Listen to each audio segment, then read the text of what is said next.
Bismillahirrahmanirrahim. Assalamualaikum warahmatullahi wabarakatuh. Selamat pagi, salam sejahtera untuk kita semua. Yang kami hormati Ibu Profesor Eli Tugianti, Ketua LPPM Universitas Jenderal Sudirman. Yang kami hormati Bapak narasumber Profesor Purnama Soekardi, Ibu Moderator Ibu Emiliana. Kemudian yang kami hormati Bapak Ibu peserta webinar nasional online seri ke-7 Pusat Inovasi dan Hilirisasi.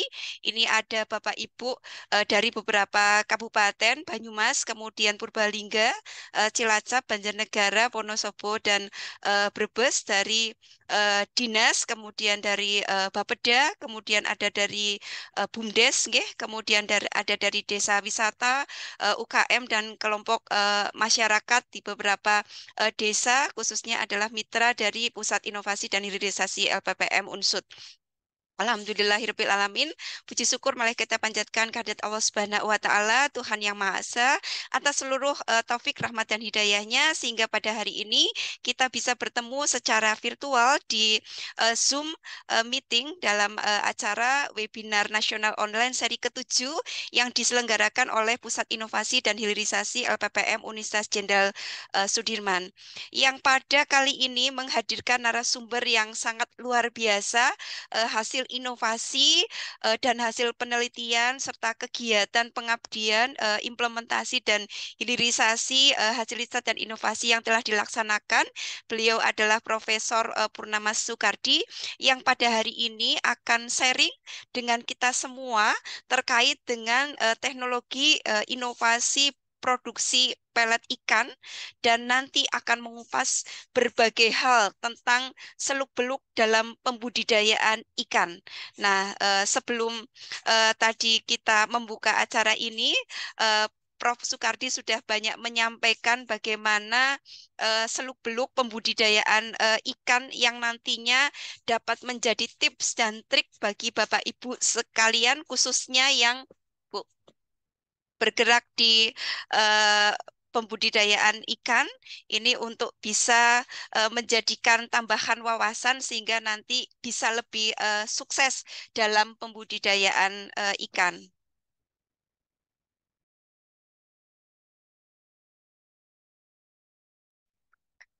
Baik, Bapak Ibu yang kami hormati, Prof. Eli Tugianti, mohon support dan dukungannya selalu untuk kegiatan diseminasi hasil riset inovasi yang diselenggarakan secara rutin oleh Puskor kami. Dan terima kasih Prof. Purnama Soekardi sudah meluangkan waktu untuk bersama kita semua pada hari ini. Eh, dan terima kasih Bapak Ibu para hadirin undangan termasuk mahasiswa dan alumni yang sudah setia untuk mengikuti webinar nasional diseminasi online yang diselenggarakan oleh Puskor kami. Mudah-mudahan kegiatan pada pagi hari ini bisa memberikan manfaat bagi Bapak Ibu semua, mempererat untuk sinergi dan kolaborasi antara LPPM Universitas Jenderal Sudirman dan Bapak Ibu semuanya. Sekali lagi terima kasih, selamat berwebinar. Mohon maaf untuk yang tidak berkenan dalam penyelenggaraan kegiatan ini dan waktu Ini untuk saya enter apa? kembalikan kepada Yang host. Terima LPM kasih. terus sama Wassalamualaikum yang warahmatullahi pesan-pesan wabarakatuh. dua Waalaikumsalam warahmatullahi ada wabarakatuh. Terima juga kasih saya. Bu Santi. Oke ya. Hadirin Oh, yang saya hormati, berikutnya sambutan dan pembukaan webinar seri 7 oleh Ketua LPPM Universitas Jenderal Sudirman kepada Profesor Dr. Insinyur Eli Tugianti MPIPU dipersilahkan. matur nuwun.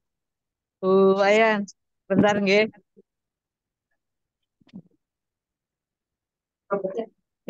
Assalamualaikum warahmatullahi wabarakatuh. Waalaikumsalam warahmatullahi wabarakatuh. Bapak Waalaikumsalam Ibu warahmatullahi yang wabarakatuh. saya hormati dan terutama ini narasumber Prof. Purnomo Soekardi yang telah berkenan untuk berbagi ilmu kepada kita semuanya dan juga yang saya hormati Ketua Puskor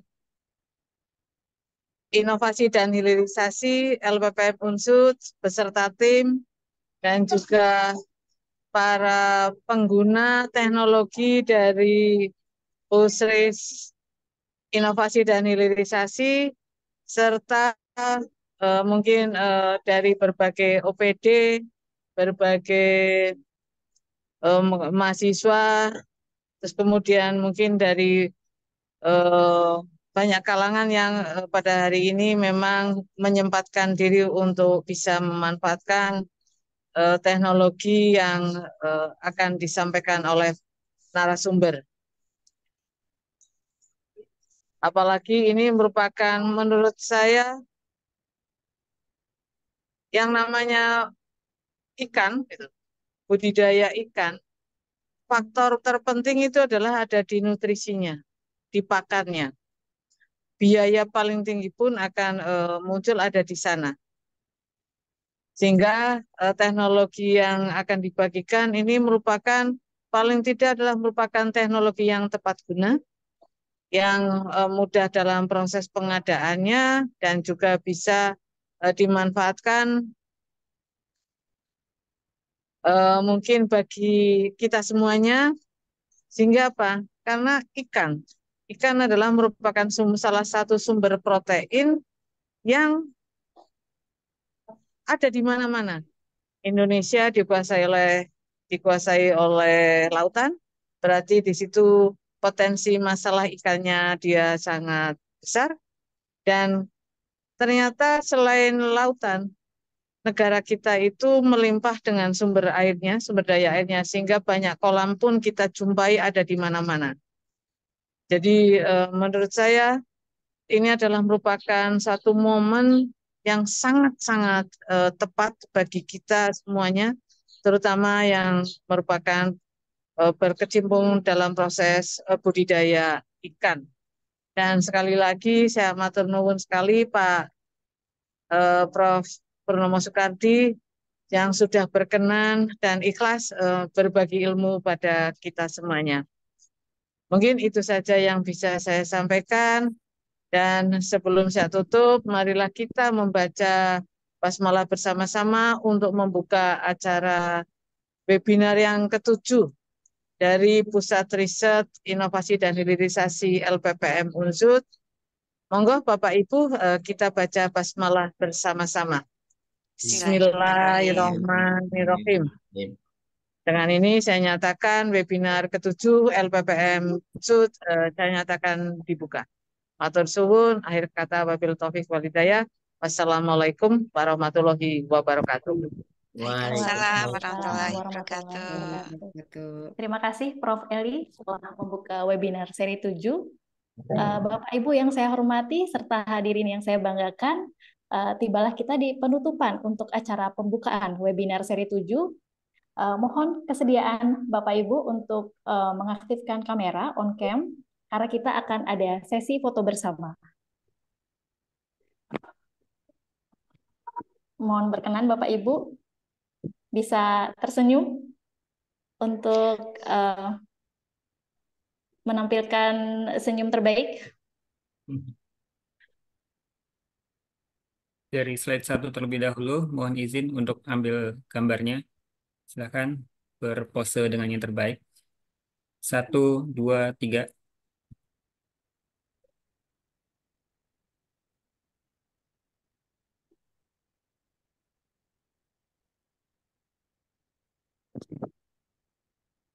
Kemudian yang slide kedua.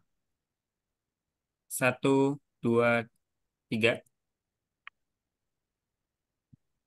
Ya, terima kasih Bapak Ibu. Silakan Bu Wayan dilanjutkan. Oke, terima kasih Pak Furkon. Bapak Ibu yang saya hormati, tibalah kita acara utama, yaitu materi mengenai inovasi dan teknologi produksi pelet pakan ikan. Telah hadir bersama kita narasumber Profesor Insinyur Purtama Soekardi PhD. Beliau merupakan guru besar bidang ilmu fisiologi nutrisi Fakultas Perikanan dan Ilmu Kelautan Universitas Jenderal Sudirman. Beliau cukup banyak melakukan penelitian mengenai nutrisi dan juga pakan ikan, Dan pagi ini beliau akan berbagi informasi, berbagi pengalaman maupun hasil-hasil riset beliau terkait produksi pelet ikan dengan inovasi yang beliau miliki.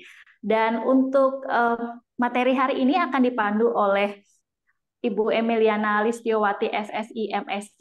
Beliau merupakan dosen Fakultas Perikanan dan Ilmu Kelautan Universitas Jenderal Sudirman. Beliau sangat banyak melakukan penelitian di bidang perikanan dan juga sangat aktif melakukan pendampingan untuk kegiatan-kegiatan kemahasiswaan.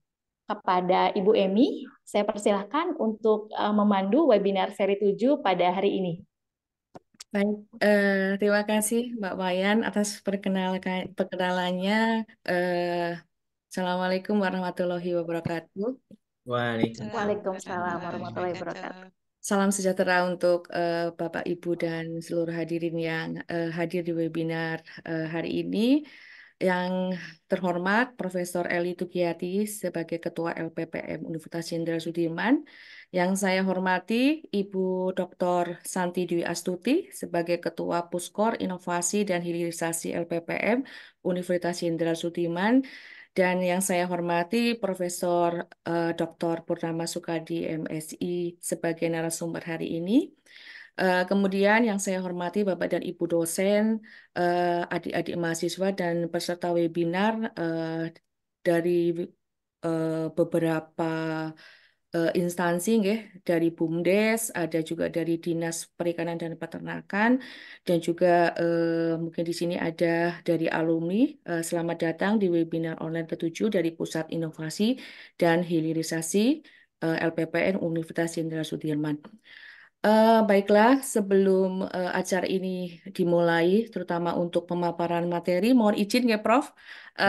Saya bacakan sedikit kurikulum vitae tentang Profesor Purnama Sukadi, dan kebetulan Profesor Purnama Sukadi ini memang senior saya ya Bapak dan Ibu, dan kami satu prodi ya, di prodi Aquakultur, Fakultas Perikanan dan Ilmu Kelautan, dan memang beliau pakar di bidang fisiologi dan nutrisi.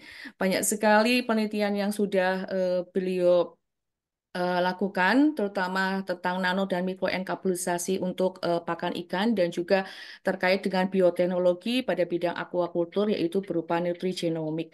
Nah, kesempatan ini monggo bisa digunakan untuk banyak pertanyaan dari BUMDes, kemudian mungkin dari pengembangan teknologi desa, ataupun mungkin dari Dinas Peternakan dan Perikanan. Ada beberapa kabupaten yang hadir di sini, dari Banyumas, dari Purbalingga, dan dari Kabupaten Cilacap. Silakan jika nanti kita berikan waktu untuk diskusi setelah pemaparan. Kemudian beliau juga sebagai external examiner, kemudian research reviewer, kemudian banyak sekali riset yang dilakukan, dan juga sudah menghasilkan beberapa buku. Kalau saya bacakan mungkin terlalu lama di sini, ya, Prof. Karena sangat banyak sekali. Kemudian mungkin saya akan sedikit paten ya. Di tahun 2007 ini sudah ada paten tentang alat pembesaran kepiting bakau secara individual dan intensif. Kemudian ada paten sederhana juga, kemudian lokal karya dan workshop sangat banyak sekali, kemudian tim teaching mata kuliah. Ya, pokoknya sudah sangat lengkap sekali pengalaman beliau di bidang ini, ya, Bapak dan Ibu. Jadi kita bisa memanfaatkan sebanyak-banyaknya informasi dari Prof. Purnama Sukadi supaya nanti bisa mendukung mungkin ke arah pakan mandiri ya, karena seperti yang kita tahu bahwa pakan merupakan kos terbesar untuk budidaya di bidang perikanan, begitu Bapak dan Ibu. Tidak berpanjang-panjang, Prof. Purnama Sukadi, waktu untuk pemaparan sekitar 40-50 menit, kemudian dilanjutkan dengan diskusi nggak Prof? Kurang lebih 30 menit. Monggo Prof, waktu dan layar kami persilahkan. Ini nggih, terus nggih. Baiklah. Assalamualaikum warahmatullahi wabarakatuh. Waalaikumsalam warahmatullahi Apakah wabarakatuh. bisa didengar dengan sempurna nggih? Ya, Bapak Ibu. Jelas. Ya, nggih. Baiklah. Yang kami hormati Ibu Ketua LPPM, Prof. Eli, kemudian Ketua Puskor, Ibu Dr. Santi, ya, Bapak Ibu dari BUMDes dan dari Dinas Perikanan, Nah, alhamdulillah pada pagi hari ini kita bisa bersama-sama untuk berdiskusi ya, tentang apa namanya pakan ikan. Ya. Sebelumnya ya alhamdulillah, Allahumma sholli wa sallim ala sayyidina Muhammad wa ala ali sayyidina Muhammad, kita harus bersyukur. Kemudian ya ini kita pertama kali Bapak Ibu semuanya, terima kasih atas kehadirannya. Pertama kita akan diskusi tentang pengertian tentang pakan dan nutrisi. Nah ini pakan dan nutrisi nanti beberapa masalah yang akan timbul pada pakan dan nutrisi. Oleh karena itu pertama kali saya akan melalui ini apa definisi dulu, okay? Baiklah, selanjutnya pakan. Pakan itu adalah sesuatu yang dapat dimakan. Jadi banyak sekali sebetulnya apa namanya. Oleh karena itu kadang-kadang sesuatu yang dapat dimakan ini banyak, ya. Itu definisi pakan secara umum, ya. Jadi sesuatu yang bisa dimakan adalah pakan. Nah, ini dicontohkan adalah rumput. Rumput adalah pakan atau makanan, namun tidak semua komponen yang ada dalam rumput itu dapat dicerna. Nah, itu. Jadi apa namanya? Itu definisi secara apa namanya? Secara umum ya pakan. Jadi oleh karena itu kadang-kadang kita akan menjumpai ayam yang masih kecil mati karena dia tuh apa namanya? Makan itu apa namanya? Tadi makan pakan atau makanan sesuatu yang bisa dimakan. Jadi dia makan karet loh sampai apa temboloknya itu penuh. Nah akhirnya kekurangan gizi dan mati, bisa seperti itu, ya. Jadi pakan itu adalah sesuatu yang bisa dimakan, namun bisa kembali lagi ke slide pertama. Bisa, oke, kita. Nah, itu namun tidak semua ada yang dapat dicerna itu. Satu mungkin tidak dapat dicerna ya, jadi yang menjadi masalah itu. Ya, kemudian berikutnya, nah ini nutrisi sekarang, nutrisi atau gizi. Nah, itu nutrisi apa bedanya nutrisi sama gizi? Sama saja. Nutrisi adalah bahasa Inggris, gizi adalah bahasa Arab. Jadi bahasa kita tidak punya ini. Jadi oleh karena itu, tapi umumnya kalau untuk manusia kadang-kadang sekarang juga sudah mulai berubah untuk menggunakan istilah nutrisi. Atau kalau dulu kan ibu-ibu putranya harus makan yang bergizi gitu ya. Jadi gizi sama nutrisi itu sama. Yang satu bahasa Inggris, yang satu bahasa Arab. Jadi nutrisi itu adalah material atau bahan-bahan itu yang bisa ditelan, bisa dimakan oleh hewan akuatik, ya, ikan atau hewan akuatik, kemudian bisa diserap dan bisa digunakan untuk melangsungkan kehidupannya. Jadi sekali lagi bahwa kenapa kok harus bernutrisi? Karena kalau tidak bernutrisi bisa saja pakan tapi tidak bernutrisi karena tidak bisa diserap, tidak bisa dicerna, kemudian juga dibuang lagi, tidak bisa digunakan untuk melangsungkan kehidupannya, seperti tumbuh, berkembang. Nah, oleh karena itu nilai-nilai nutrisi ini diukur, ya, diukur bagaimana apakah dia bisa mempengaruhi pertumbuhan, apakah dia bisa mempengaruhi reproduksi. Kalau itu semua tidak bisa, berarti pakan yang kita buat adalah tidak memenuhi syarat nutrisi. Jadi tidak bisa tumbuh. Oleh karena itu, kalau mahasiswa itu penelitian kan diukur bagaimana perkembangannya, kemudian bagaimana alat reproduksinya berkembang atau tidak, dan lain sebagainya. Nah, itu gizi. Jadi material yang setelah ditelan itu bisa diserap, digunakan untuk melangsungkan kehidupannya. Melangsungkan kehidupan ya antara lain adalah mengganti sel-sel yang rusak, tumbuh, berkembang, bereproduksi dan lain sebagainya. Nah, itu definisi dari sebuah nutrisi yang ini. Kemudian berikutnya ini. Ya, kemudian bahan pakan. Bahan pakan yang akan kita gunakan itu adalah material hasil pertanian, bisa perikanan, bisa peternakan, bisa hasil industri, bisa tambang, yang digunakan untuk menyusun pakan ikan dan tidak beracun syaratnya itu. Ya, jadi semua bahan-bahan ini apakah itu juga bisa berupa limbah atau asli itu bisa digunakan. Tapi biasanya bahan pakan ini yang tidak bersaing dengan manusia. Biasanya kalau bersaing dengan manusia nanti harganya sangat mahal. Ya, jadi bahan pakannya itu harus yang murah, tentunya seperti itu. Ya tadi sudah disebutkan bahwa oleh Prof. Eli maupun Dr. Santi tadi menyebutkan bahwa pakan merupakan komponen yang utama, ya, utama, penting sekali. Karena apa? Karena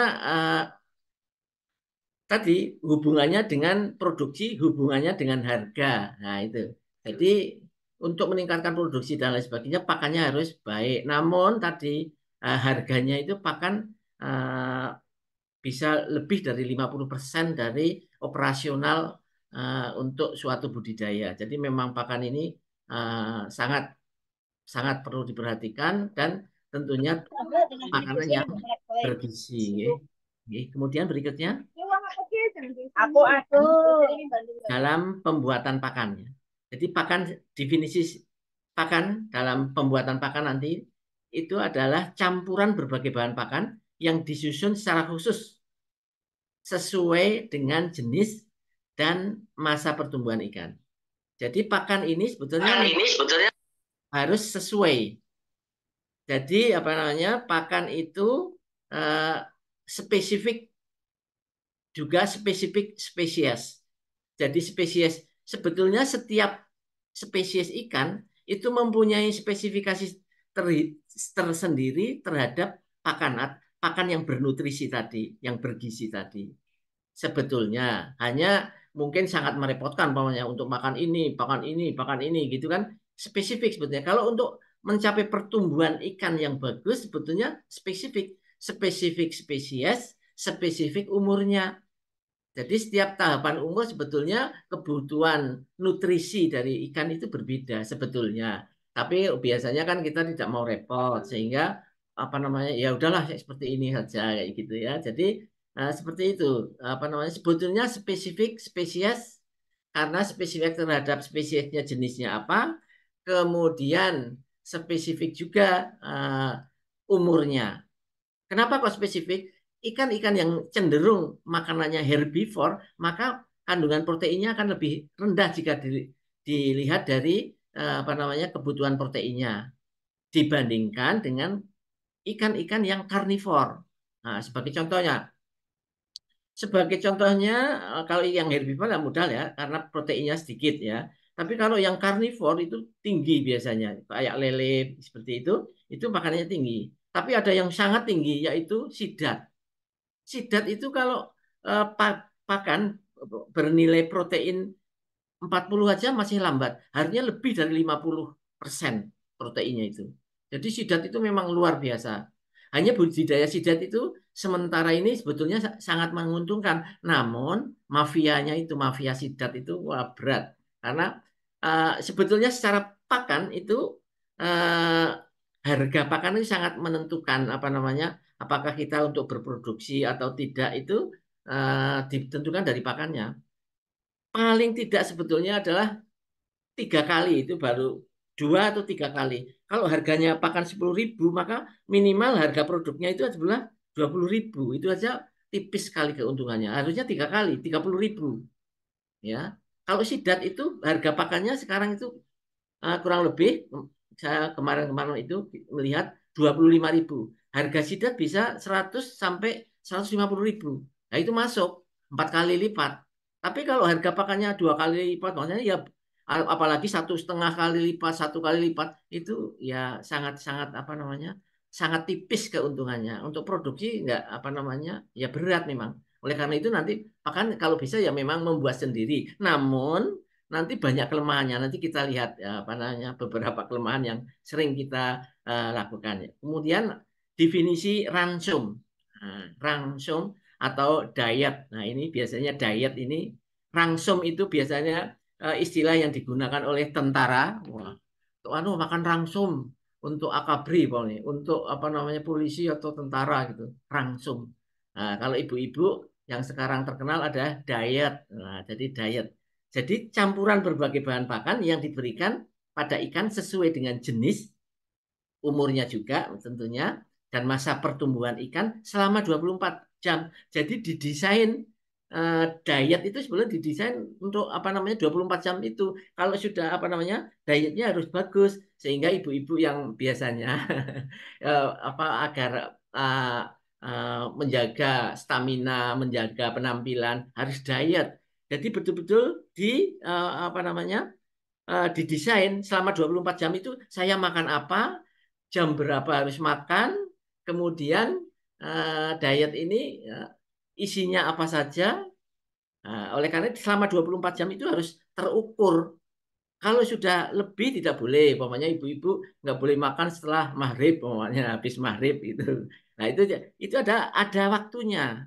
Selama 24 jam itu harus betul-betul didesain sehingga apa namanya kalau di ikan atau organisme air yang lain itu mesti rangsum ini ada apa namanya ada waktunya. Ya. Kemudian cara memberikannya. Jadi kembali lagi, rangsum ini cara memberikannya juga kita harus tahu. Karena apa? Karena kebanyakan juga kesalahan kita. Binatang nokturnal yang hidupnya malam diberikan makan pada siang hari. Ya, nggak pas sebetulnya. Hanya dipaksa. Oleh karena itu, pertumbuhannya tidak cepat. Hasil penelitian kami dulu adalah seperti lele. Lele adalah binatang nokturnal yang makan biasanya menjelang maghrib sama tengah malam sama menjelang fajar seadanya 3 kali. Tapi biasanya 2 kali. Menjelang maghrib, kemudian menjelang fajar atau fajar. Nah, lele disuruh sarapan jam 8 siang. Kemudian disuruh makan siang, disuruh makan sore jam 4 sore. Nah, itu kan behavior manusia yang seperti itu. Tapi di lele sebetulnya nggak seperti itu. Lele, kepiting, bangsanya itu nggak seperti itu. Karena dia binatang nokturnal, maka ngasihnya harus nokturnal dan malam hari. Nah, ini juga kesalahan kita di situ itu ya.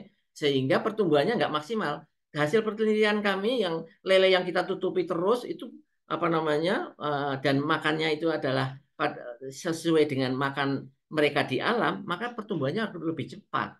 Nah, jika dibandingkan dengan lele yang di kolam yang terbuka kayak gitu, itu ya karena memang dia binatang nokturnal, kita tidak bisa memaksakan apa namanya sebetulnya lelenya pagi hari jam 7 jam 8 lagi apa namanya grow lagi ngerong kemudian tidur diberi makan ya dia mau tapi karena lapar mungkin makan malamnya nggak makan tapi untuk pertumbuhannya nggak bagus dia seharusnya tidur diberi makan pada waktu dia diberi makan pada waktu mau tidur itu padahal tidurnya siang kayak kelelawar gitu kelelawar kalau siang-siang hari diberi makan ya tentunya nggak mau ya karena dia binatang nokturnal ya jadi aktifnya itu pada malam hari lah itu juga kesalahan sebetulnya dari kita cara pemberian pakannya aja bisa salah sebetulnya kecuali ikan-ikan yang memang siang kayak ikan koi lah itu anu nila emas kayak gitu ya itu memang makannya siang ya tapi kalau seperti lele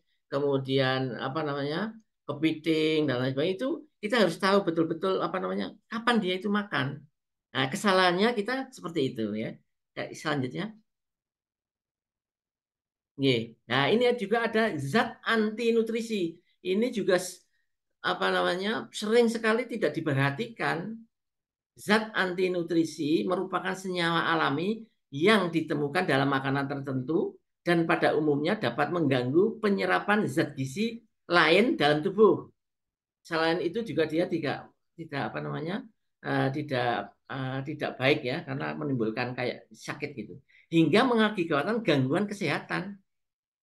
Zat anti nutrisi itu apa sebetulnya? Ya ini definisinya, tapi contohnya yang mudah itu adalah apabila kita makan jagung manis. Pada waktu saya ke Batam itu di apa namanya ada di situ jagung manis. Jagung manis memang begitu metik kita makan manis sekali. Tapi setelah itu kita apa namanya perutnya adalah senep. Nah itu. perutnya sakit kita. Umpamanya kita terlalu banyak makan pelem apa namanya, mangga muda kita makan gitu, kan nanti mesti kita akan senep gitu. Nah itu zat anti nutrisi kalau dirasakan di kita itu ya senep itu sebetulnya.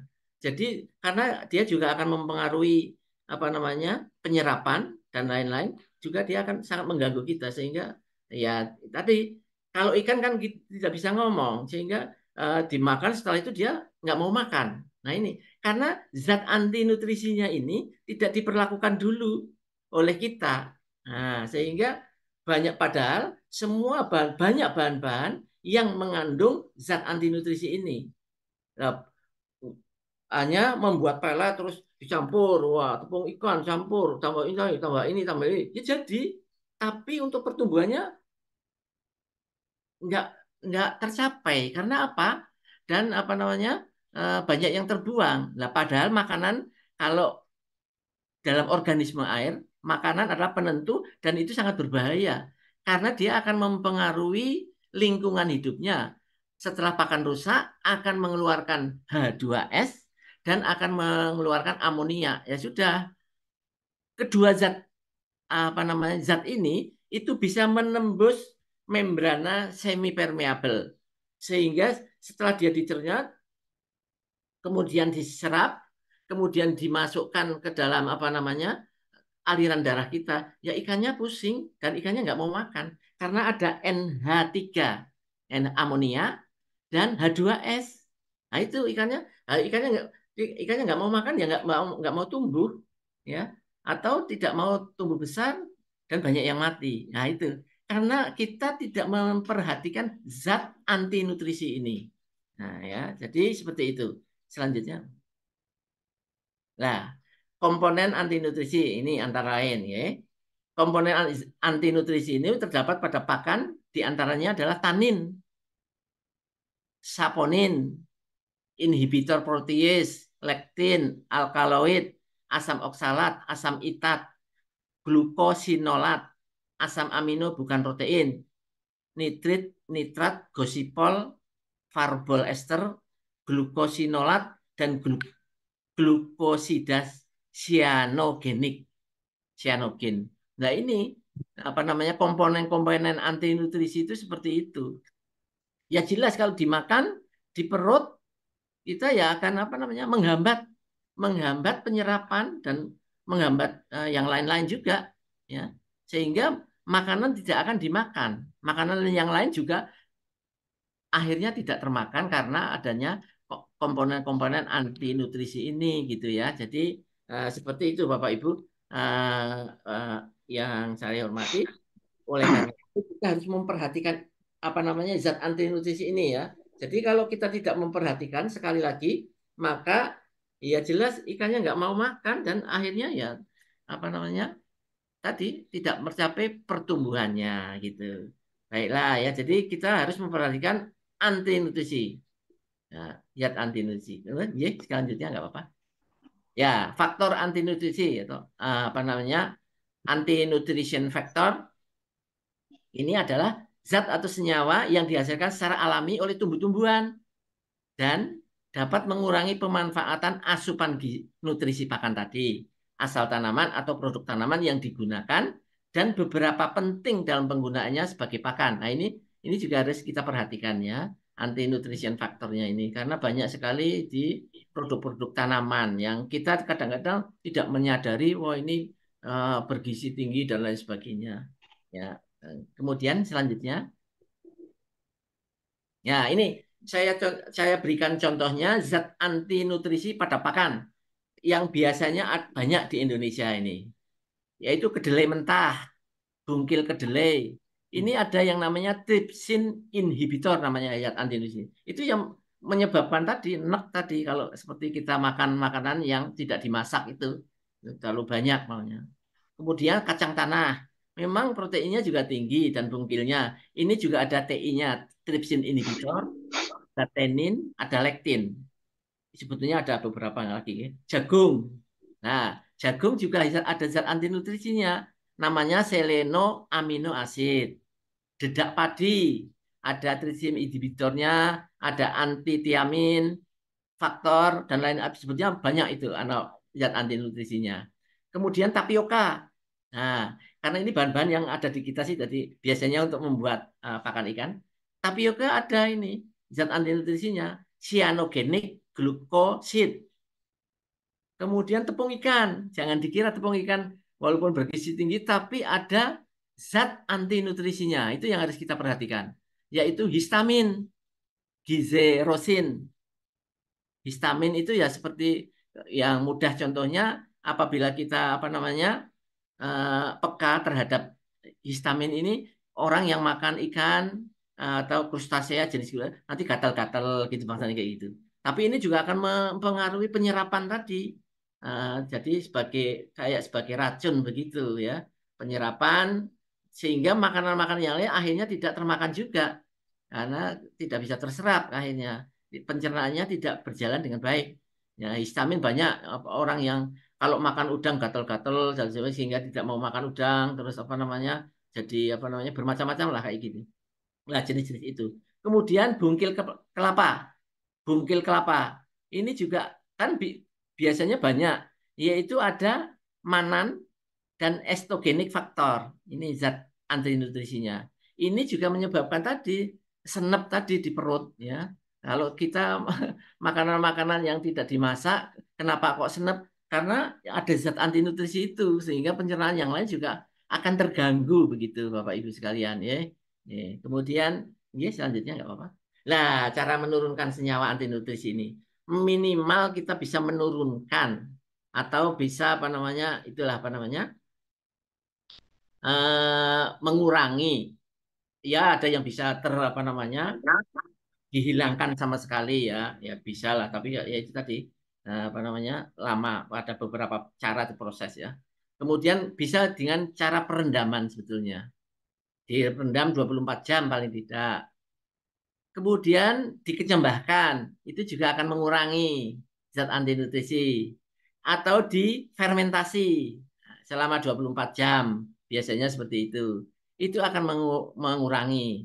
Kemudian pemasakan, yaitu dengan pemanggangan, perebusan, pengukusan itu. Kenapa pelet yang di pabrik itu bagus? Karena mereka punya itu untuk perebusan dikukus itu biasanya. Oh, dengan alat yang begitu besar, terus sehingga zat anti nutrisinya itu hilang, paling tidak berkurang sangat banyak ya. Nah, kita membuat pelet tidak pernah seperti itu.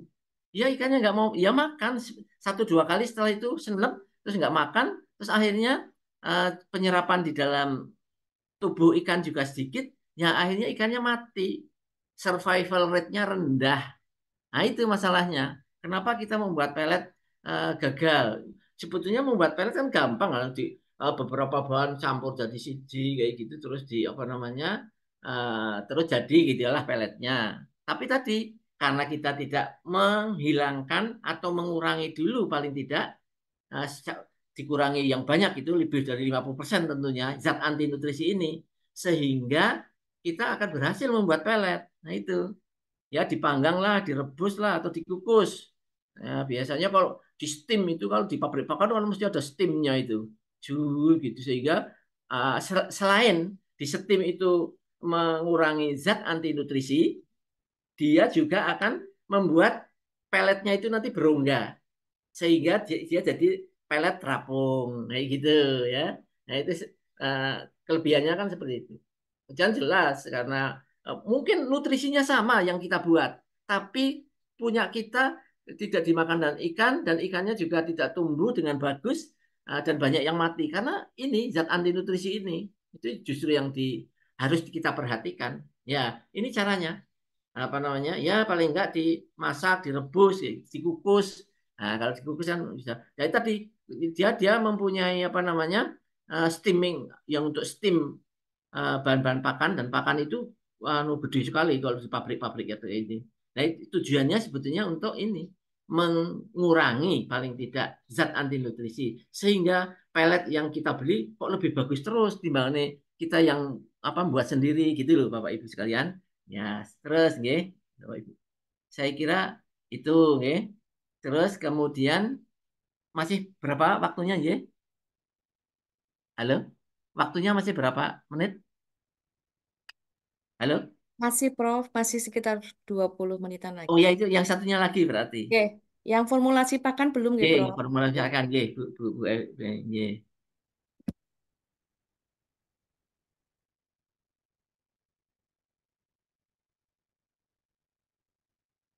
Nah, ini sekarang kita ke penyusunan rangsum diet. Ini kita akan menyusun diet, ya. Tentunya ada tujuannya, tujuan utama dan pertimbangan utama, energi lah ini. Biasanya kalau kita ingin menyusun rangsum atau diet ini, itu adalah yang diperhatikan protein, kemudian energi, kemudian harga. Nah ini, jadi ketiga komponen ini biasanya yang menjadi penentu utama. Lah, proteinnya tinggi juga harus berenergi tinggi sehingga percampurannya itu bisa bagus gitu. Kemudian harga bahan pakannya itu yang harus kita perhatikan biasanya seperti itu. Nah, apa namanya? Kemudian dengan tiga pertimbangan ini maka kita akan bisa menyusun trade dengan baik. Berikutnya Bu Emi, protein. Nah, ini caranya menyusun. Kita bisa menyusun pelet multi bahan namanya. Nah, ini dengan tepung ikan. Tepung ikan itu katakanlah apa namanya bahannya berapa persen di sini di sebelah yang pertama itu bahan, kemudian proteinnya berapa persen, kemudian nanti hasilnya.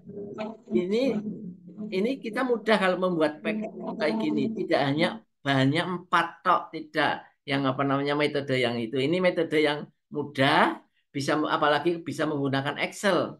Nah, kita protein.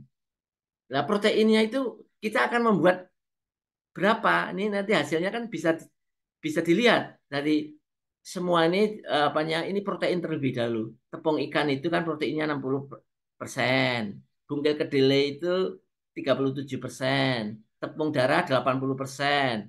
Tepung bulu 82%. Bungkil kelapa 18%. Polat 20%. Nah, jagung, dedak, ini semuanya ini kita untuk mengetahui kandungan protein, kita harus tahu kandungan protein dalam bahan pakan itu. Nah, berapa persen yang harus dicampurkan tergantung, ya. Nah, tergantung nanti kita tujuannya akan berapa persen. Oh, kita akan membuat pakan dengan kadar protein 39%. Nah, ini tinggal ngitung bahannya seperti itu, ya. Itu ya, tepung ikan, bungkil, dan sebagainya. Nah, ini kan tadi bahan-bahan yang banyak. Tapi ya itu tadi harus ingat, dedak, jagung, nah, ini semuanya sebetulnya ada zat anti nutrisinya yang harus diperlakukan dulu sehingga zat anti nutrisi ini tidak bekerja. Nah, tinggal harganya nanti ada. Ini sekarang protein dulu. Jadi kita akan membuat proteinnya yang 39,99. Nanti setelah Bapak Ibu menghitung seperti ini, nanti itu akan mudah. Oh, kita mau membuat protein berapa ya? Ya tinggal dikurangi ini bahannya. Karena persentase kandungan proteinnya sudah harus tahu, kita sudah ada. Tinggal bahannya ini. Mana yang banyak, mana yang sedikit. Gitu ya. Jadi kita tujuannya 39,99, 40% lah begitu. Kita akan membuat pakan dengan kandungan protein 40%, 39,99 sih ya gitu. Itu ya, Bapak Ibu. Selanjutnya Bu Emi ini.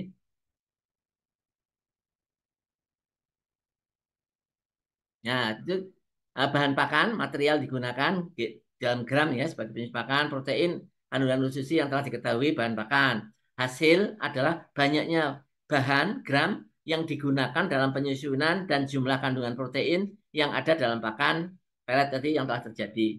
Nah, ini keterangannya saja ya. Tadi seperti itu, oke. Berikutnya Bu Emi, ini terus ini kalau Bapak Ibu mau membuat ya nggak apa-apa. Ya, ya. Sekarang energi. Nah, kita juga harus apa namanya mengetahui berapa kilokalori energinya yang ada dalam bahan pakan itu. kemudian tadi apa namanya? Kita akan mendesain energi yang berapa. Nah, ini bahannya. Kemudian energi bahan kita harus tahu, ya tanya atau sekarang tanya Mbak Google banyak sekali. Kalau tepung ikan sebetulnya energi berapa, bungkil kelapa berapa, tepung darah berapa, ada energinya semua itu. Sehingga kita pingin apa namanya menyusun rangsum atau diet atau pakan dengan kadar kandungan energi yang sekian. Nah, kandungan energi yang gede itu dibutuhkan oleh ikan yang jenis apa dan ikan yang apa namanya umur berapa. Nah, tergantung kita harus cari itunya. Oh, ikan umur sekian berarti energinya sekian, proteinnya sekian kayak gitu tadi ya. Nah, ini sama seperti protein tadi, mudah sebetulnya. Setelah kita tapi tadi harus selalu ingat bahwa itu ada zat anti nutrisi ya. Oke, selanjutnya kita sudah menentukan energi. Ya, itu tuh apa namanya? Apa namanya selanjutnya Bu ini assignment apa namanya kalau mau apa soal lah caranya apa namanya latihan. Nah, kemudian harga. Nah, sekian sekian bahannya berapa persen, kemudian harganya sudah kita tahu, pokoknya tepung ikan 7.000, bungkil kelapa 3.500, tepung darah harga. Nah, kita akan membuat pakan harganya berapa? Oh, harganya 3.373 umpamanya ini kan. Nah, tergantung Bapak Ibu sekalian itu bisa mendesain seperti ini akan harga berapa. Nanti tinggal mempresentasekan saja harga tepung ikan, harga bungkil, dedak dan lain-lain itu berapa. Sehingga kita bisa, saya mau membuat pakan harganya sekian. Tinggal mendesain aja. Bahannya tinggal ngurangi kayak gitu. Sehingga harganya sekian. Karena Bapak Ibu sudah tahu harganya. Ya. Dan ini lebih dari hanya apa namanya 4 itu kalau yang metode yang itu kan hanya 4 kayak gitu ya. Metode apa lupa saya. Nah ini, jadi kita bisa multi multi bahan di sini dan bisa menentukan harga, menentukan protein, menentukan energi, menentukan harga. Nah seperti itu. Jadi latihannya menentukan protein dulu, kemudian latihannya menentukan energinya yang digunakan umpamanya untuk ini untuk pertumbuhan berarti energinya tinggi umpamanya gitu. Ini proteinnya harus tinggi karena pertumbuhan. Kalau ini tidak karena konsumsi ini apa namanya tidak begitu banyak yang banyak apanya gitu ya. Sehingga harganya sekian saja. Bahannya seperti ini, energinya sekian aja kayak gitu ya. Nah, kemudian ini harganya ditentukan. Nah, ini berikutnya Bu Emi. Ini terus berikutnya Bu Emi berikutnya ini umpamanya harganya 7.500 umpamanya. Nah, terus Bu berikutnya. Nah, terus ya baru kalau kita sudah canggih, sudah bisa, kemudian kita bisa menganukan ini. Nah, setelah digandengkan nggak taunya nggak pas umpamanya. Harganya mau sekian kok. Ya kan? Jadi kita tahu oh ini pakannya itu nanti energinya sekian, kemudian apa namanya proteinnya sekian, ya kan? Harganya sekian. 3 itu tadi digabungkan, nah, dicocok-cocokkan. Makanya itu kan ada pendesain harga, pendesain pakan. Aku kita pokoknya kita bekerja di pabrik, kita akan menentukan harga pelet sekian. Oleh karena itu kita ditugasi untuk energinya sekian, nanti berarti energinya sekian, proteinnya sekian, kayak gitu kan dengan proteinnya sekian. Jadi kita sudah apa namanya sudah bisa seperti itu ya sebetulnya. Jadi tergantung bahannya berapa, terus harganya berapa, akan dengan energi berapa, dengan kandungan protein berapa, ya. Kalau dalam hal ini kita akan mendapatkan ini apa namanya proteinnya 39,99, energinya 2 apa namanya kilokalori 2.564, kemudian harganya 33.000, kurang lebih 35.000 lah kayak gitu dibulatkan umpamanya seperti itu. Jadi Bapak Ibu sekalian untuk yang utama itu kita harus memperhatikan tadi bahan-bahan sehingga eh, bagaimana harganya bisa kita tentunya bisa murah, kemudian tumbuhnya baik, ya kan, dan apa namanya sesuai dengan apa yang dibutuhkan oleh ikan yang kita pelihara begitu Bapak Ibu sekalian. Coba Selanjutnya sudah nggih, Bu. Kayaknya seperti itu nggih. Sudah nggih, Bu. Halo? Oh. Oke, Prof. Masih. Nggih, kayak gitu. Oh, ini penyusunan konsentrat nggih. Bapak Ibu kan Bapak Ibu semua kan sudah tahu juga konsentrat. Konsentrat itu biasanya kandungan proteinnya kan tinggi ya. Ya itu tadi sebutnya menyusun konsentrat juga mudah. Dengan beberapa bahan, kemudian kita mau konsentratnya itu berapa proteinnya. Biasanya konsentrat itu proteinnya tinggi biasanya. Nah, orang-orang itu kan membuat itu. Nah, kalau bisa membuat sendiri ya kan lebih baik. Mungkin harganya lebih murah. Nggak tahu harga konsentrat biasanya kalau peternak itu mesti beli konsentrat baru dicampur dedak dan lain-lain sebagainya atau vitamin dan lain sebagainya. Ya seperti itu Bapak Ibu sekalian. Jadi kita juga bisa membuat konsentrat sendiri. Bisa membuat pakan, bisa menentukan harganya, bisa menentukan energinya, bisa menentukan kandungan proteinnya. Selanjutnya Bu, sudah nggak Bu? Coba, masih ada lagi nggak? Ah itu sebenarnya buatlah. Gas, Ya, Prof. gitu. Oke, saya kira seperti itu kita diskusi aja mungkin yang Oke, Prof. lebih apa namanya. Iya, iya, iya. Cukup nggih untuk Oke, pemaparannya, cukup Prof? ya. Oh, Ya, nggih. sekian Bapak Ibu mungkin. Iya. Karena Nggih. itu biasanya yang faktor-faktor itu yang Nggih, Prof. Matur nuwun sekali atas pemaparannya, materi yang sangat menarik nih, Bapak dan Ibu. Jadi membuat pelet itu memang tidak segampang yang kita pikirkan, nggih. Jadi mencampur beberapa bahan menjadi satu, kemudian menjadi pelet, ya mungkin memang bisa seperti itu. Namun tujuan membuat pelet tentunya ya untuk pertumbuhan ikan yang baik, begitu, nggih. Jadi memang banyak sekali pertimbangan seperti yang disampaikan oleh Bapak Purnama Sukadi.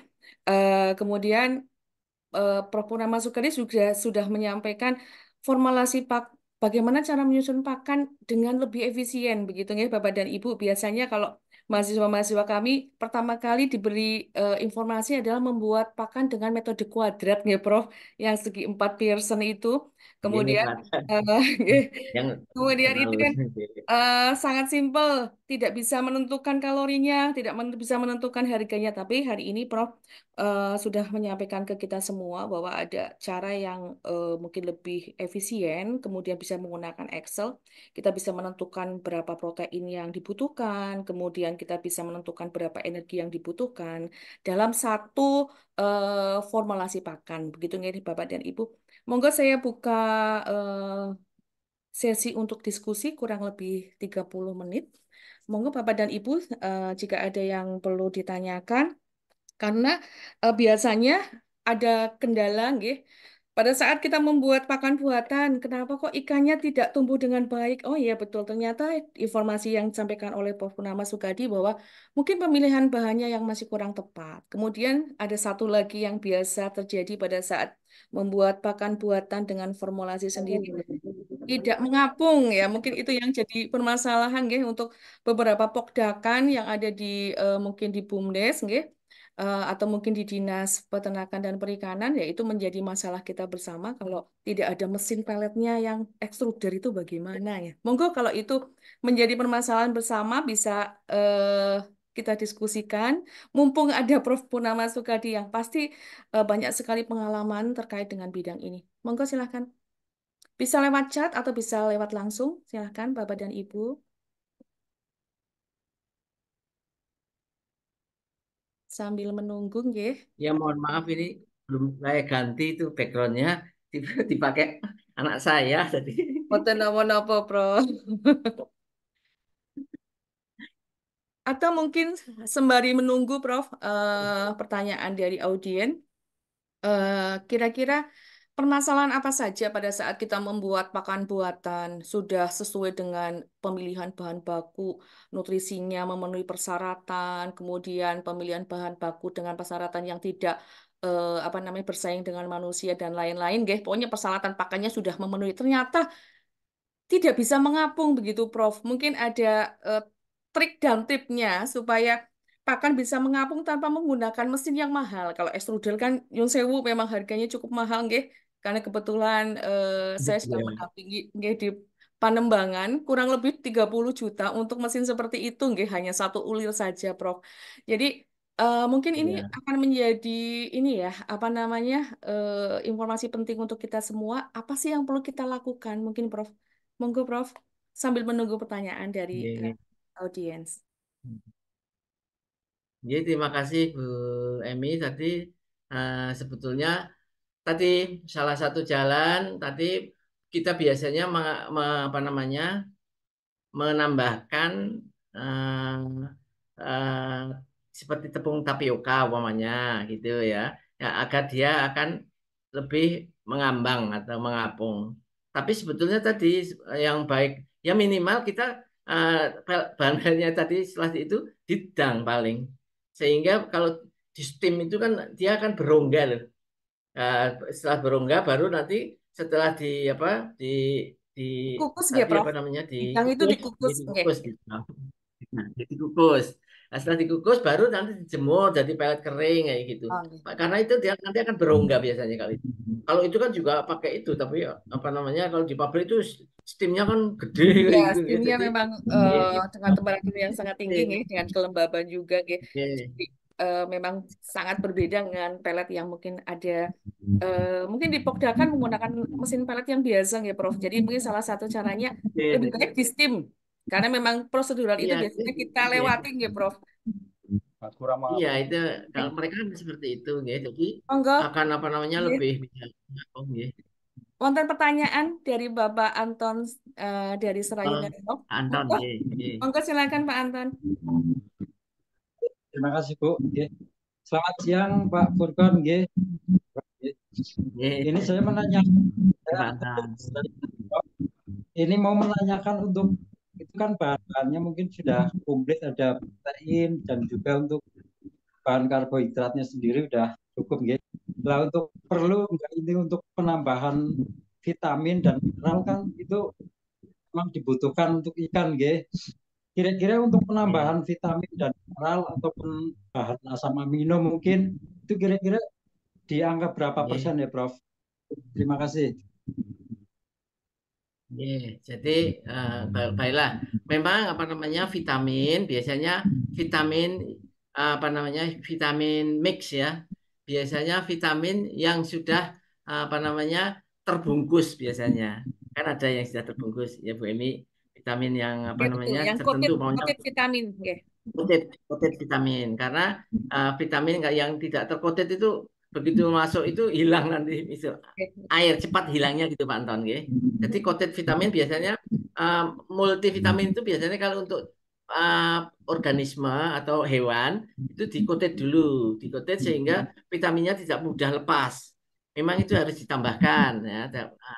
Kemudian tadi apa namanya satunya lagi tadi Pak Anton vitamin mix ya biasanya ada mineral mix, vitamin mix itu biasanya sudah tercoated dan harus ditambahkan ke situ memang itu sebagai apa namanya sebagai antioksidan maksudnya seperti itu ya itu memang harus hanya begini Pak biasanya vitamin itu kan jumlahnya hanya sedikit paling 0, sekian sampai 1% kayak gitu.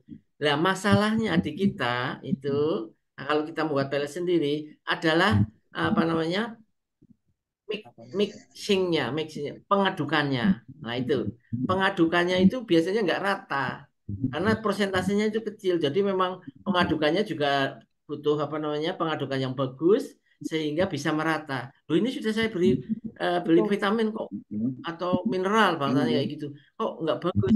Nah mengaduknya itu biasanya kita kurang rata sehingga ya karena persentasenya kecil biasanya vitamin bahasanya itu kan hanya ya di 1% seandainya 1% kan sedikit sekali atau 0, bahkan kalau yang itu di larva kemudian apa paling ya 1-2% pamannya ya, kemudian mineral make vitamin make itu kan kecil sekali kita kelemahannya adalah di pengadukannya tidak merata sehingga tiap butir pelet itu tidak mengandung vitamin yang sama ya kan sehingga ya itu tadi apa namanya kok apa namanya sudah dikasih vitamin umpamanya tapi kok ya enggak ya tadi karena mungkin gerombol di sesuatu sehingga ya enggak termakan juga yang lain walaupun sudah berwujudnya sama pelet yang lain enggak ada vitaminnya itu kita memang sulitnya di situ. Alatnya itu memang harus apa namanya ya untuk mixingnya, untuk pencampurannya juga harus baik begitu Pak Anton. Gimana Pak Anton tadi Pak Anton? Kelemahan kita di situ itu. Jadi mahasiswa juga Oke. seperti itu Pak. Ini sudah ditambah kok enggak anu. Lah ya kamu anunya apa ya, mengaduknya enggak merata ya tidak bisa gitu, nggih. Gitu Pak Anton. Oke. Oke, Oke, nggih, terima Gimana Pak kasih Anton? informasinya, Pak. Nggih. cekap Pak Anton, cekap. Nggih, terima kasih nggih Oke, untuk matur nuwun informasi. atas pertanyaannya. Dilanjutkan ya, Prof. Ini ada pertanyaan di kolom chat. Berapa menit pemasakan untuk membuat nutrisi, terus komposisi bahan itu menyesuaikan jenis ikan atau bagaimana, Prof? Jadi mungkin yang ditanyakan untuk Oh, pemasakannya yang tadi dikukus itu kurang lebih berapa menit, nggih, untuk supaya bisa membuat rongga setidaknya bisa sedikit mengapung, mungkin begitu, nggih, Prof. Kemudian untuk nggih, nggih, komposisi nggih. bahan itu apakah perlu menyesuaikan dengan spesies ikan yang akan dibudidayakan seperti yang tadi disampaikan oleh Prof saat pemaparan kan ada harus mempertimbangkan spesiesnya, stadia ikan. Nah, ini yang ditanyakan adalah tentang Ya. spesiesnya, Prof. Monggo. Nggih, terima kasih. Jadi kalau untuk spesies pokoknya itu biasanya kita agak mengeneralisir agak secara umum begitu. Terutama paling kita mengelompokkan spesies itu ini binatang apa namanya kecenderungannya ke karnivor apa ke herbivor gitu. Nah, seperti kita menyusun pelet yang kandungan protein kan seperti itu. Kalau karnivor kan biasanya di atas apa namanya 30% lah ya. 30% itu di atas 30%. Kalau yang karnivor biasanya dia baru akan tumbuh dengan baik. Kecuali karnivor yang seperti saya ceritakan tadi, karnivor sidat, nah itu harusnya lebih dari 50. Kita nyoba 40 aja nggak gede-gede itu sidat itu. Karena dia butuh proteinnya yang sangat tinggi mungkin ya. Jadi kalau di atas apa namanya harus di atas 50 kalau sidat itu. Nah, tapi kalau karnivor kayak lele yang paling di atas 30. Sehingga kalau yang apa namanya yang herbivore itu kan lebih sedikit ya proteinnya. Jadi tidak ya sebetulnya 20% bangsanya sudah cukup lah hanya herbivore itu. Sebetulnya seperti itu. Itu juga terjadi di binatang ternak kan kayak gitu. Biasanya yang kecenderungannya apa namanya karnivor namanya kan mesti seperti itu. Terus tadi pertanyaannya tadi berapa menit? Ya apa namanya kurang lebih ya 15-30 menit itu sudah cukup sebetulnya. Tapi ya itu suhunya harus agak yang apa namanya suhu yang tinggi tentunya ya. Biasanya untuk steam itu kan seperti itu. Jadi ya kayak untuk nggodok apa namanya nggodok ketela pohon itu ketela ya itu sudah matang kayak gitu. Jadi dia sudah betul-betul apa namanya nanti bisa diharapkan rongganya semakin banyak. Kecuali kalau di pabrik itu memang steamnya juga bagus ya. Sehingga dia kenapa kok bisa terapung seperti itu ya seperti itu. Atau mungkin kita paling menambahkan itu bahan-bahan seperti yang menyebabkan mengapung tadi antara lain seperti tapioka tadi. Dan itu tapioka juga mestinya harus ditreatment. Ternyata kan mempunyai zat anti nutrisi. Kalau kebanyakan juga akan tidak baik gitu ya. Siapa lagi tadi nggih, Bu Emi? Kalau pertanyaan yang tadi itu dua pertanyaan saja, Prof. Maksudnya 2 poin, pemasakannya, Nggih, kemudian komposisi bahan itu nggih. harus menyesuaikan dengan jenis ikannya. Jadi mungkin Nggih, jadi kalau bahan bakunya nggih, apa nggih, nggih, Prof? Kira-kira nggih, untuk karnivora itu lebih cenderung ke apa? Untuk herbivora cenderung ke bahan bakunya nopo? Mungkin begitu, Prof. nggih. Ya, oh proteinnya maksudnya. Komposisi bahan baku itu menyesuaikan dengan Ya, jenis. jenis apa gitu. Ya, Oke, tergantung tadi. Kalau kita memang ingin baik, ya sebetulnya yang paling match ya kan ikan ya banyak ya. tepung ikannya. Tapi kan Tepung itu ikan. harganya mahal, sehingga itu biasanya diganti gitu. Nah, kalau seperti di Amerika, bangsanya itu kan digunakan sorghum, sorghum apa jagung. Tapi itu semua sudah ditreatment gitu loh. Ya, jadi menyesuaikan kalau jagung itu proteinnya berapa, kalau sorghum itu berapa, nah, baru dia disusun gitu. Tapi tetap tinggi. Nah, ditambahinnya nanti agar tetap tinggi saya tepung bulu kayak gitu. Memang seperti itu mereka anunya. Tapi yang paling bagus sebetulnya ya tepung ikan. Tapi kan harganya mahal gitu. Ya. Jadi kita penyesuaian apa namanya tadi oleh karena itu kita harus mendesain kalau kita sebagai penjual pabrik jadi akan produksi pelet, kita akan menjual harga berapa yang bisa bersaing dengan harga di luar.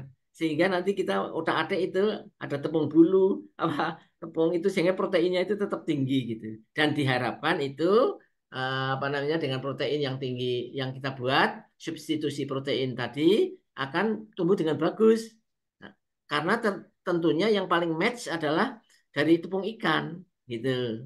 Tapi tepung ikan terlalu mahal sehingga kita kurangi jumlahnya. Tapi nanti standar apa proteinnya tetap umpamanya 30 umpamanya. Ya kan bisa seperti itu. Jadi di otak-atik itu. Jadi sebelum peletnya jadi kita sudah tahu peletnya itu akan apanya mengandung protein sekian persen kayak gitu. Dengan catatan tadi mixingnya, pencampurannya baik begitu loh Bapak, gitu ya. Tadi kita justru kan mendesain yang 3 itu tadi kita butuh pengalaman nanti. Pengalaman, oh ini yang kita kurangi harganya sekian soalnya. Nah, desain harga, desain protein biasanya. Terus kemudian energi yang ketiga. Nah, tapi biasanya sekarang itu adalah desain harga yang akan menentukan. Tapi jadi tadi Yang kalau paling harganya utama itu desain harga nggak ya, Bro. kandungan protein, Nggih, nggih. iya, Kemudian karena di ada, harga saya biasanya. lanjutkan ya, Prof. Ada pertanyaan lagi. Ini terkait dengan Ini, alat. Karena alatnya kan memang kalau untuk mesin extruder, walaupun mini extruder itu sangat mahal ya, Prof. Ini apakah bisa menggunakan alat yang lain, seperti menggunakan alat tradisional, seperti dikukus, itu contohnya alat apa saja ya, Prof. Begitu. Jadi mungkin alat untuk membuat pelet yang ya bisa paling digantikan alat yang mahal itu apa saja, Prof? kalau yang ya kalau yang mahal sih anunya banyak gitu. Tapi mungkin kalau kita UMKM ya tadi paling paling mudah apa namanya ya pengukusan dengan dandang yang agak gede kemudian Iya, agar betul. apa namanya agar mudah nggih. Tapi kalau terlalu apa namanya kalau UMKM untuk membeli mesin-mesin kayak gitu kan ya apa namanya berat nggih. Mahal juga nggih, Prof. Ya Iya. kalau itu iya penawaran alat-alat itu kan sangat banyak biasanya. Ya tinggal milih sebetulnya banyak sekali ke mereknya dan apa namanya kapasitasnya, tapi ya itu tadi mahal. Nah kalau kita sederhana jadi UMKM untuk kalangan sendiri gitu, mau satu kelompok, ya kita terpaksa harus dikukus saja apa namanya kukus sehingga lebih murah gitu ya. Ya gitu Pak. Jadi kita kan seefisiensi mungkin ya, efisien mungkin untuk menggunakan pelet ini sehingga pas begitu ya. Ikannya juga senang, tapi tadi tadi katakanlah itu racun-racun atau zat anti nutrisi itu juga sudah nggak ada kayak gitu. Paling tidak itu dikurangi itu sehingga pertumbuhannya akan baik nanti. Oke. Oke, Gitu apa jadi Bu Emi tadi jadi pertanyaan? bisa membuat membuat dengan mesin pelet yang ada sekarang ini ya, belum, maksudnya tidak mengapung gitu ya, mesin pelet yang mungkin Iya, single pelet, tetapi ditambahkan dengan steaming ya atau pemasakan gitu, Prof, dikukus supaya iya, bisa iya. timbul gelatinisasinya. Nah, Mungkin ya begitu. berongga itu kan. Oke, betul. Kemudian ini Iya, adalah kayak gitu. pertanyaan, Prof. Kapan waktu makan untuk ikan nila, Prof? Kalau Pak, Kapan waktu makan untuk ikan? nilai, iya, Ya, ini mungkin sudah mengarah ke manajemen pemberian pakannya, Prof. Untuk ikan nila ini, iya, manajemen pemberian pakannya itu seperti apa? Mungkin begitu, Prof. iya. Nggih, ikan nila nggih. Ya kalau ikan nila kan itu ikan siang lah katakanlah demikian, bukan binatang nokturnal ya atau organisme nokturnal. Kalau ikan nila ya itu tadi juga apa namanya disesuaikan dengan ininya apa namanya disesuaikan ikan nila itu dengan umurnya. Nah, tinggal umurnya berapa? Pokoknya mau ukuran 56 apa namanya 57 gitu apa 46 atau 79 atau berapa gitu. Itu juga harus di apa sebetulnya harus disesuaikan. Jadi sesuaikan dengan umurnya. Dan frekuensi kekerapan pemberian pakan itu semakin muda biasanya kita akan semakin kerap gitu loh. Jadi sebetulnya kita bisa apa namanya menganalogkan dengan kalau kita punya bayi. Bayi itu kan menyusu ibu kan kalau masih kecil berkali-kali itu sehari berapa kali gitu. Nah demikian juga larva ikan. Kalau masih larva itu biasanya lebih kerap gitu. Kalau sudah nggak mau makan, udah yang paling bagus memang kita amati betul-betul. Jadi kayak orang menyayangi anak itu, menyusui begitu, karena ikan nggak mau nangis ya. Kalau bayi kan nangis, jadi apa namanya? Oh ya minta mimi kayak gitu kan. Itu kalau bayi kan sehari aja berapa kali? Oh, berapa jam sekali ya kan? Pada waktu masih batita kan sering sekali minum, sering sekali makan sebetulnya. Larva juga demikian sebetulnya. Nah ini juga apa namanya tadi metode ini kan saintifik memang. Tapi kalau untuk itunya kan tidak saintifik, apa namanya seni. Jadi seninya memberi pakan itu jam sekian ya. Karena itu binatang siang ya. Coba jam 7 sudah mau makan apa belum? Terus setelah ada matahari atau sebelum ada matahari biasanya seperti itu. Kalau saya pengalaman saya punya kolam di belah ini ya setelah ada matahari dia sudah itu baru makannya banyak gitu. Kemudian nanti jam berapa lagi dia sudah kelihatan lapar apa belum. Ada orang apa namanya datang udah ngerumut lagi kayak gitu loh. Kayak nah itu juga merupakan pengalaman berarti oh dia sudah lapar gitu. Memang seperti apa namanya kalau larva ikan bahasanya itu kan seperti kita punya anak bayi ya. Demikian juga di ayam itu. Oleh karena itu mahasiswa yang apa namanya peternakan itu mesti lembur, mesti nginep karena DOC ayam itu mesti kalau dia apa namanya lapar dia mesti gelisah kayak itu. Nah ikan juga kita harus yang mengamati karena dia nggak bisa seperti ayam bisa kelihatan gitu ya. Nah dia oh itu kalau ada orang pada datang berarti dia sudah lapar kayak gitu. Jam-jamnya yang paling bagus ya itu sebetulnya seperti itu. Tapi kan kita tidak mungkin setiap hari apa namanya ngamati ikan terus sehingga ya kita jadwal saja. Nah, kita jadwal pokoknya jam kapan kita mau. Tapi itu harus konsisten dan ajak begitu ya. Pokoknya sudah jam 7 ya jam 7 terus jam 7 pokoknya. Seandainya mau 3 kali boleh. Pokoknya nanti agak siang tapi biasanya sore gitu ya sore. Nah, 2 kali umpamanya pagi dan sore atau pagi siang sore seandainya seperti itu. Kalau masih kecil mungkin pagi siang sore. Tapi setelah besar kan nanti dia biasanya hanya pagi dan apa namanya dan sore saja. Dan waktunya harus tepat seperti kita.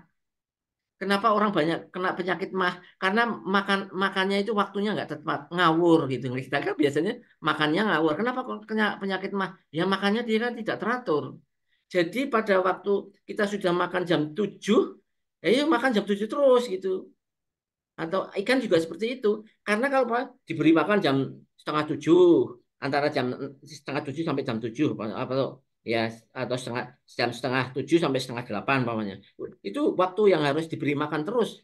Karena apa? Enzim yang ada dalam tubuh kita atau tubuh ikan itu sama seperti itu. Jadi kalau sudah apa namanya sudah biasa makan jam setengah 7, dia enzimnya akan keluar. Enzim keluar itu untuk membantu mengunyah di samping peristaltik usus, membantu mengunyah pakan yang ada di dalam ususnya itu. Nah, kalau sudah terbiasa, itu kan enzimnya apa namanya, mesti jam setengah 7 sampai setengah 8 itu mesti akan datang dia. Oleh karena itu kadang-kadang kalau orang orang Jawa kan bilang, oh itu sudah keluruk, apanya perutnya kelutuk gitu loh. Nah, ini kita makannya tidak teratur. Makanya sekarang makan jam 7, terus nggak sarapan kadang-kadang. Kemudian nanti sarapan baru jam 10. Waduh, besoknya lagi jam 11. Besoknya lagi kembali lagi jam 8. Besoknya lagi jam 7. Besoknya lagi nggak sarapan. Nah, kayak gitu. Ikan itu juga nggak bisa. Enzim itu sudah keluar, sehingga nanti yang diserang kalau nggak ada makanan, waktunya tertentu, ya ususnya yang akan dimakan oleh enzim yang keluar dari tubuh kita sendiri, dari tubuh ikan sendiri gitu. Sehingga kalau orang yang makannya nggak teratur, orang karu-karuan gitu, ya akan kena penyakit mah. Demikian juga ikan mungkin kena penyakit mah, tapi kan nggak bisa ngomong ikannya, gitu ya. Nah, jadi seperti harus teratur memberi pakan. Maunya nila, wah siangnya ke siang terus jam sekian, jam sekian, jam sekian, jam sekian, sore jam sekian. Ya. Nah kalau ngawur tadi memberi makan enzimnya jadi bingung. Enzim yang membantu pencernaan itu bingung sehingga ikannya sakit. Sakit akhirnya mungkin ya ikannya juga sakit emah mungkin. Jadi seperti itu. Kita semuanya harus apa namanya apa ya, istiqomah, istiqomah dan apa namanya, tepat Ya, waktu kita. Kita rusaknya karena tidak tepat waktu gitu. Saya kira demikian, Pak. oke, oke, oke, Prof. Eh, ini nanti kami tutup jam 11 lebih 18 menit ya, Prof. Ini masih kurang lebih 5 menit lagi Nggih, ya, nggak Prof. apa-apa. Ada pertanyaan Nggih, satu nggih, lagi. nggih. Ini sebetulnya sepertinya agak mengarah ke pakan alternatif ini, Prof. Apakah maggot Oh, bisa nggih. digunakan pada semua jenis ikan karnivora? Monggo, Prof. Nggih. Baiklah, Bapak Ibu sekalian. Ya, bisa. Hanya maggot itu yang menurut pengalaman kami itu maggot itu adalah eh, banyak kitin, banyak kitinnya. Sehingga kalau banyak kitinnya dia biasanya tidak bisa apa namanya tidak bisa 100% digunakan untuk makan. Paling ya substitusi ya. Karena banyak kitinnya itu biasanya ikan-ikan yang dari awal tidak diberi makan adanya kandungan kitin, maka enzim kitinase itu nggak muncul, belum muncul, sehingga cenderung untuk dibuang. Itu kelemahannya gitu. Terlalu banyak kitinnya biasanya kalau maggot itu, karena dia kan nanti akan apa namanya membentuk lapisan-lapisan kulitnya itu kan banyak kitin ya, kitin ya itu. Kalau enzim kitinase belum apa namanya belum muncul, maka dia akan terbuang. Kenapa kok ikan itu kok nggak mau ya? Ya karena kita tidak dilatih dulu, sehingga dia melatih sehingga nanti eh, Gusti Allah itu ngasih enzim kitinase. Nah baru dia akan itu. Seperti kita sebetulnya. Pengalaman saya dulu apa namanya eh, minum susu. Nah, di Indonesia kan ya minum susu, tapi kan arang-arang gitu loh. Nah, saya pada waktu itu sekolah di Australia minum susu dulu, ya mencret, diare, karena belum ada itu apa namanya jenis bakteri atau enzim yang untuk menganukan susu itu tadi. Sehingga, tapi latihan, lama-lama latihan, latihan, latihan. Demikian juga saya makan yogurt, yogurt, loh, nggak terbiasa makan yogurt. Ya nggak enak dan itu tadi perlu latihan dulu sehingga untuk menimbulkan beberapa jenis bakteri maupun ya, apa namanya enzim tadi yang membantu pencernaan si ikan itu tadi. Seperti pada kita gitu ya. Sama seperti itu. Nggak biasa minum susu terus di sana pamannya. Ya nggak tahan biasanya. Karena belum ada tadi antara lain enzim nanti akan terbentuk sedikit-sedikit mungkin ya sedikit-sedikit gitu di ikan itu atau di kita. Kalau kita memang harus latihan dulu. Tidak terbiasa minum susu terus ikut-ikutan Londonin itu minum susu ya terus jelas diare seperti itu. Nah, ikan juga seperti itu harus dilatih dulu dan konsisten tepat waktu. Kalau nggak tepat waktu ya pertumbuhannya ya tidak kita tidak bisa mengharapkan pertumbuhan yang baik atau survival rate-nya jadi rendah karena seperti itu sebetulnya. Karena kita tidak disiplin itu gitu. Gitu Bapak Ibu, ya. Pangapunten. Gitu. Atau nuwun ternyata ada satu lagi, Bro. Mohon maaf ini yang terakhir ya Bapak Nggak dan Ibu. apa-apa. Karena waktunya terbatas juga. Bagaimana perbandingan pemberian pakan antara ikan dengan pakan itu bagaimana? Misalnya ikan berapa ekor, pakannya berapa kilo? Eh, Oke. Mungkin feeding feeding rasio mungkin gitu, Prof. Oke. Mungkin. Oke, Ya, betul. bagus, Prof. Oke. Oke, jadi sebetulnya tadi tergantung ya biasanya kalau mudahnya ya biasanya tadi kalau masih kecil kan biasanya agak banyak harusnya makannya ya. Jadi lah waktu pertumbuhan namanya. Biasanya itu sih dari berat badan. Nah kalau dari berat badan maka ikan itu ada sampling. Kira-kira beratnya rata-rata sekian ya. Diambil sampling satu ekor ikan itu beratnya berapa? Kita ngambil beberapa ekor, ditimbang, set, oh sekian, ya, ini 5% dari berat tubuhnya, atau 3% nanti kalau udah gede dari berat tubuhnya seperti itu. 3 atau 5%, atau kalau masih kecil mungkin kecil sekali ya, umpamanya Wijoyong itu banyak kalau di Banyumas itu yang daun kelor, gitu, daun kelor. Nah itu ya bisa 7%, 5%, kemudian nanti semakin lama semakin agak susut gitu ya anunya. Dan nanti apa namanya? Frekuensinya, tapi jumlahnya nanti semakin lama semakin banyak. frekuensi semakin dikurangi, jumlahnya yang semakin banyak. Biasanya seperti itu. Jadi ya rumusnya antara 3%, 5% gitu biasanya. Gitu, Bu Emi. Oke. Eh, Bapak dan Ibu, karena waktu sudah sesuai dengan yang kita agendakan, mungkin saya tutup ya untuk pertanyaan dan saya yakin Bapak dan Ibu masih banyak sekali yang ingin ditanyakan ke Prof. Purnama Sukadi, mungkin bisa dicatat atau nanti bisa dikoordinir oleh apa namanya Puskor ini supaya nanti bisa disampaikan ke Prof. Purnama Sukadi, nanti bisa disampaikan untuk jawabannya dan juga nanti tentunya akan ada pendampingan nggih di beberapa BUMDes, mungkin begitu nggih Bu Santi dan Bu Wayan. Jadi nanti tentunya tidak berhenti di sini saja nggih Bapak dan Ibu. Mungkin ini sekedar teoritis dulu, nanti untuk prakteknya kan tentunya Bapak dan Ibu akan mungkin lebih bisa menerapkan dari teoritis ini, menerapkannya nanti pada saat praktek dan pendampingan. Mungkin begitu nih Bapak dan Ibu. Mohon izin nggih Prof, saya sedikit menyimpulkan apa yang disampaikan oleh Bapak Purnama Sukadi, bahwa dalam kita membuat pakan tentunya ada beberapa hal yang perlu kita perhatikan. Yang pertama adalah tentunya bahan baku yang meliputi pemilihan dan juga preparasi bahan baku, kemudian spesies yang dibudidayakan, tentunya juga stadia dari spesies itu, kemudian mungkin harus memperhatikan feeding behavior juga dan juga manajemen pemberian pakan. Mungkin itu yang bisa saya simpulkan untuk pemaparan materi Prof. Purnama Sukadi pada hari ini. Saya undur diri dalam memandu acara ini, memoderatori acara ini. Mohon maaf jika banyak kesalahan dan kekurangan. Assalamualaikum warahmatullahi wabarakatuh. Matur nuwun Prof dan matur nuwun semuanya.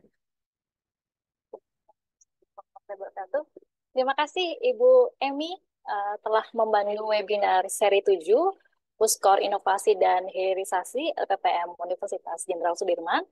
Terima kasih juga kami haturkan kepada Prof. Purnama Sukardi yang telah menyampaikan materi tadi mengenai produksi pelet ikan berdasarkan riset beliau, termasuk juga mengenai teknik budidaya. Terima kasih sekali, Prof. Berikut sertifikat untuk Profesor Insinyur Purnama Sukardi, PhD, sebagai narasumber. Sehat-sehat selalu, Prof. Amin. Terima kasih Bu Wayan. Bu Berkah Emi. selalu ilmunya. Terima kasih juga. Terima kasih sekali. Terima kasih juga kami haturkan kepada Ibu Emi telah memandu acara hari ini selaku moderator. Sampai ketemu lagi pada webinar berikutnya, dan kepada Bapak Ibu hadirin yang telah bergabung pada webinar hari ini, terima kasih atas perhatiannya. Semoga apa yang tadi sudah disampaikan oleh Prof. Purnama Sukardi bisa bermanfaat, dan kami tunggu bergabung untuk webinar-webinar berikutnya. Kami selaku pemandu acara mohon maaf apabila dalam mendampingi acara hari ini ada hal-hal yang kurang berkenan. Salam sehat selalu, sampai bertemu pada kegiatan berikutnya. Saya tutup dengan wassalamualaikum warahmatullahi wabarakatuh. Waalaikumsalam. Waalaikumsalam. Matur nuwun Mbak Wayan. Sami-sami Terima Ibu. kasih, Wayan. Matur nuwun.